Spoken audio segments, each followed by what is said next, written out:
Merci, cher Nasser. Mesdames et messieurs, nous venons d'avoir, comme Nasser Bourita l'a dit, un entretien très, très riche, très fructueux, un entretien de grande confiance sur l'ensemble des sujets bilatéraux et des sujets internationaux qui nous concernent. Et je dois dire que la relation bilatérale, ce partenariat d'exception qui est le nôtre, se déroule dans de très bonnes conditions et ça nous permet de nous voir maintenant, même si la Covid est toujours présente, en présentiel, comme on dit maintenant, alors que nous n'étions pas vus depuis 6 mois, même si nous nous étions entretenus à de nombreuses reprises au téléphone. Il importe régulièrement de pouvoir se rencontrer et je souhaite que la prochaine rencontre présentielle ait lieu à Paris. Ce sera avec grand plaisir, mais nous avons pris, mesdames et messieurs, une régularité de relations qui est significative de ce partenariat d'exception. En plus, au cours des dernières semaines, il y a eu de nombreuses visites ministérielles, de nombreuses visites de haut niveau qui se sont déroulées ici, ce qui est témoin de ce partenariat. Je souligne en particulier, parce que Nasser m'y a un petit peu induit, c'est le fait que la visite du ministre délégué auprès de moi, chargé du commerce extérieur, Franck Riester, récemment a été très positive. Les relations économiques vont aussi très bien. Et le fait d'engager un travail sur un pacte économique France-Maroc est tout à fait essentiel et j'espère que nous pourrons aboutir au premier trimestre 2021. En tout cas, et Franck Riester et moi-même, nous y accordons une importance toute particulière. Nous avons évoqué, tu l'as rappelé, la question de la Libye et je voudrais saluer l'accueil par le royaume pour parler interlibyen de Bouznika et les efforts déployés par le Maroc, qui sont importants, s'inscrivent dans le cadre de la relance du processus politique sous l'égide des Nations Unies et y apportent une contribution significative. Il y a, je dois le dire, nous l'avons constaté sur le dossier libyen, des signaux encourageants.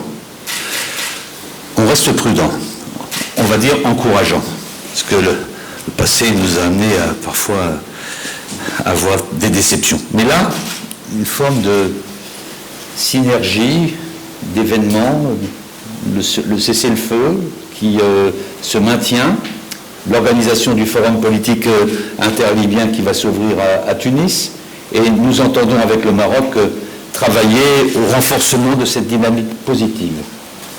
Et j'ai notamment souligné l'importance de mettre un terme aux ingérences étrangères en Libye. Et j'ai aussi souligné dans nos échanges, et je voudrais le faire devant vous, l'importance que le Maroc soit pleinement partie prenante de toutes les initiatives internationales sur la question libyenne.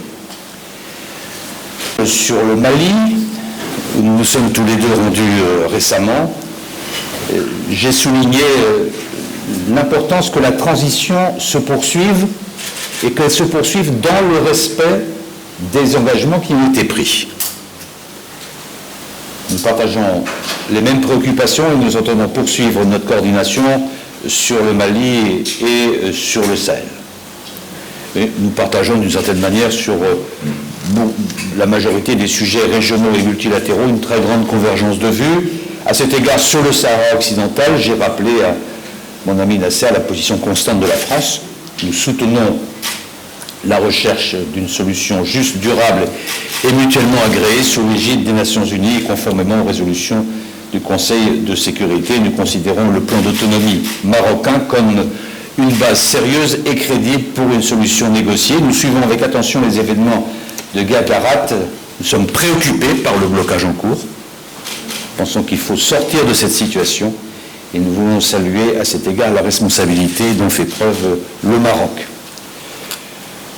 Mais comme vous le savez, mesdames et messieurs, mon déplacement s'inscrit dans un contexte particulier et tragique à la suite des événements et des odieux attentats commis sur notre territoire français. Je souhaite tout d'abord redire, en étant ici au Maroc, que la France, qui héberge la plus grande communauté marocaine à l'étranger, est fermement attachée à la liberté de culte. Des millions de Français de confession musulmane appartiennent de plein droit à la communauté nationale et font partie de l'histoire et de l'identité de notre République. Les musulmans bénéficient en France, dans l'exercice de leur foi, d'un cadre protecteur que nous nous attachons à faire respecter dans un esprit d'égalité avec toutes les confessions religieuses. La France a le plus profond respect pour l'islam, avec lequel sa relation est parfois séculaire, relation riche, faite d'influences croisées dans les domaines les plus divers.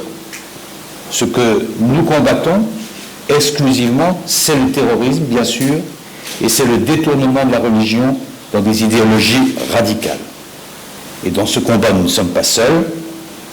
Nous savons notamment pouvoir compter sur le Maroc, et parce que dans les moments difficiles, il est normal de se tourner vers ses plus proches amis, et parce que le royaume, porteur de l'islam du juste milieu promu par Sa Majesté le Roi, commandeur des croyants, parce que le royaume partage notre rejet du terrorisme et de l'extrémisme. Et comme l'a dit le président de la République, nous sommes porteurs de deux messages d'égale importance, un message de grande fermeté à l'égard du terrorisme et de l'extrémisme, et un message de paix et de profond respect à l'égard de l'islam et de tous les musulmans. Cet après-midi, je me rendrai au musée Mohamed VI d'art moderne et contemporain. J'y signerai une convention entre l'Agence française de développement et la Fondation nationale des musées du Maroc afin de mettre en place à l'échelle du continent africain un réseau d'experts qui favorisera les convergences entre les approches africaines et françaises sur la conservation, la préservation du patrimoine et l'ingénierie culturelle. Et ma visite s'achèvera par une visite du lycée Descartes, qui depuis son ouverture en 1963 est un établissement phare de notre réseau éducatif à l'étranger. J'aurai à cette occasion des échanges avec l'équipe dirigeante du lycée et par visioconférence avec les autres établissements français au Maroc. Les 44 établissements scolaires français au Maroc comptent 44 000 élèves et forment notre deuxième plus grand réseau éducatif au monde, grâce, je le dis ici devant Nasser Bourita, grâce à l'excellente collaboration et coopération qui existe entre les autorités marocaines et grâce aussi à la confiance accordée par les familles marocaines à notre système de formation. Et je voulais l'en remercier ici et vous remercier, mesdames et messieurs, de votre bienveillante attention. Merci.